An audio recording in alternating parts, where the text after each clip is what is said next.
Hi, it's Steve. Today we'd like to show you how to change the inlet water valve on your top-load washer.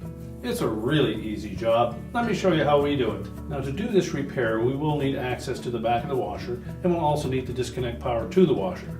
So we'll pull it forward, unplug the washer, we'll turn off the inlet water supplies, and disconnect the inlet hoses. Now that we have access to the back of the washer, our next step will be to remove these 3/4-inch hex head screws. And these secure the console to the back panel.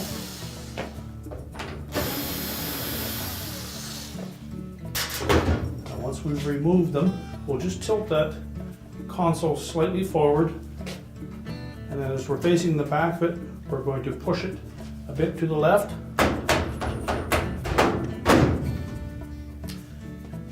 That will disengage 3 little plastic tabs that slide into the main top. You can then just lower that down, and then we'll access the mounting screws for the valve. Now with the control panel removed, next we're going to disconnect the individual wire harnesses to the coils on the old valve. Simply pull them off and pull the harness out of the way. Well, that will give us better access to retaining screw at the very bottom here.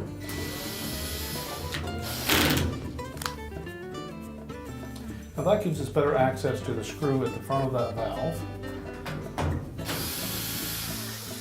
Remove that one. This one was the one on the end.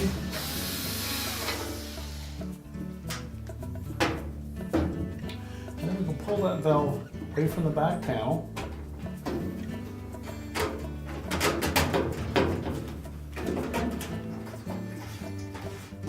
And we can pull that far enough that we can release that clamp.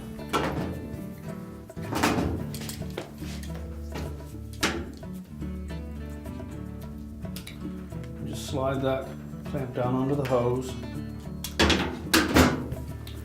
and grasp that outlet tube right at the valve. Twist it to break any bond that may have formed, and then pull the valve away. And then discard the old valve.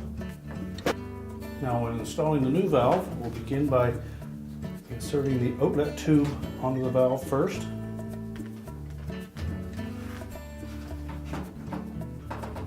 Now before we move that clamp up into position on the valve, we're going to rotate that valve, line up the inlets with the slotted openings on that back panel, and then pull it down into position.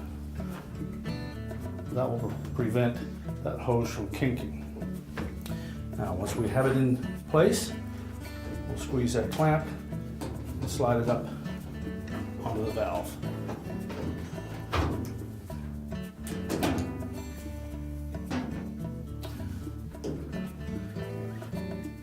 Now we'll insert the retaining screws.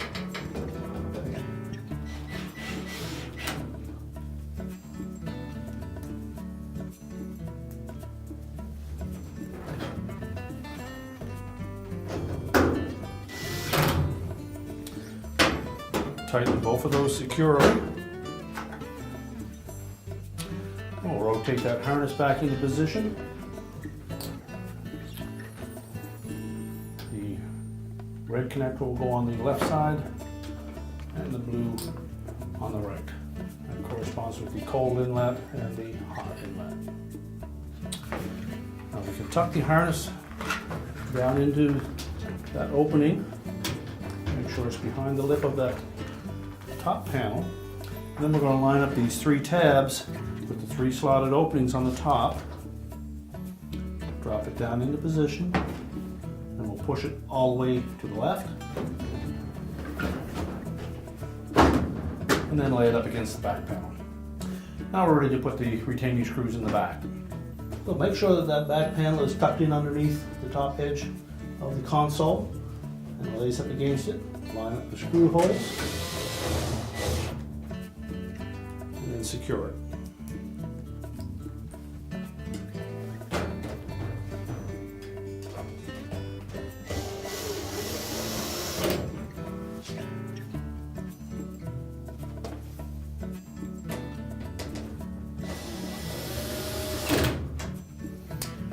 We're now ready to reconnect our inlet fill hoses. We'll turn on the water, check for any leaks, and then we can push the washer back into position. We're now ready to reconnect the power, and our repair is complete.